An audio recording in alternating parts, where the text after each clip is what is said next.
For the second example in 11.2, I am not going to fill this in as slowly as we did the first one because so much of it is the same.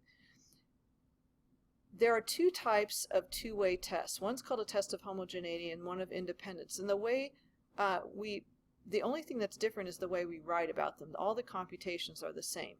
So here's the situation. Most pregnancies result in live births, but some end in miscarriage or stillbirth.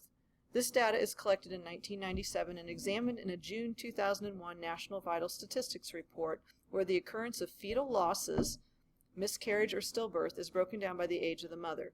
So here we have a single sample. We're going to say it's a random sample because it came from a reputable national report. So we're going to assume that the data was collected appropriately. And the question here is not is something the same, but we're looking at two different variables in one sample. So we have a sample of a total of 483 women pregnancies here, and we want to know, is there an association between the age of the mother and fetal loss? Now, one thing we could do is examine this graphically.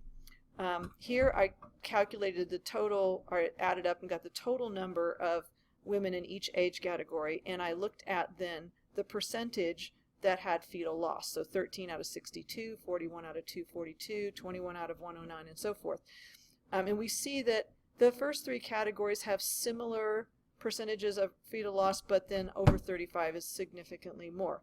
Only we don't know if it's statistically significantly more. That's what we have to find out by doing a hypothesis test. So our hypotheses are written a little bit differently than they were in the previous test. We say either there is no association between the age of the mother and fetal loss among all pregnancies. Remember, we're referring to the population. Or we could say fetal loss is independent of the age of the mother among all pregnancies. So no association and independent of mean the same thing.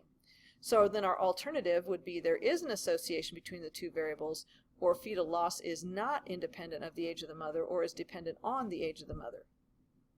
Our conditions, we're assuming that we have a random sample. Actually, that would be singular, sample of 483 pregnancies. That 483 is less than 10% of all pregnancies in 1997, and our expected counts are all greater than or equal to 5. Well, if we do the test on the calculator and we get the expected matrix, we do see that all of those values are greater than or equal to 5.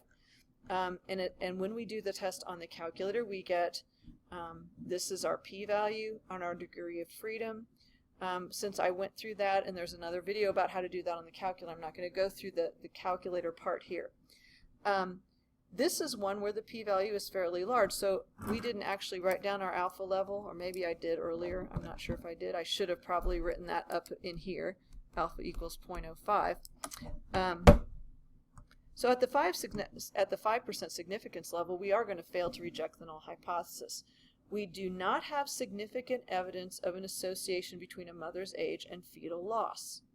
Okay? Notice I don't say that there is no association. It's just that we don't have evidence of an association. That's all we can say. All we can say is there is not enough evidence to say that the null hypothesis, or that the alternate hypothesis is true. We never go back and say that the null hypothesis is true. Got to keep emphasizing that. Now, could you find the expected counts of live births for mothers under 20 by hand? So we found all of those using the calculator test, but once again, be able to do this by hand. One thing you could do is look at the percentage of live births. So look at all of the live births divided by the total in the sample, and then multiply that by the 62 women who are under 20, and then that would give you the expected number of live births for mothers under 20. Or you could look at the percent of mothers under age 20, which would be 62 out of 483, and then multiply that by the number of live births. And either way, you're getting the same thing. Notice that the two marginal totals for live births and mothers under 20 are multiplied together, and then we're dividing by the entire sample size.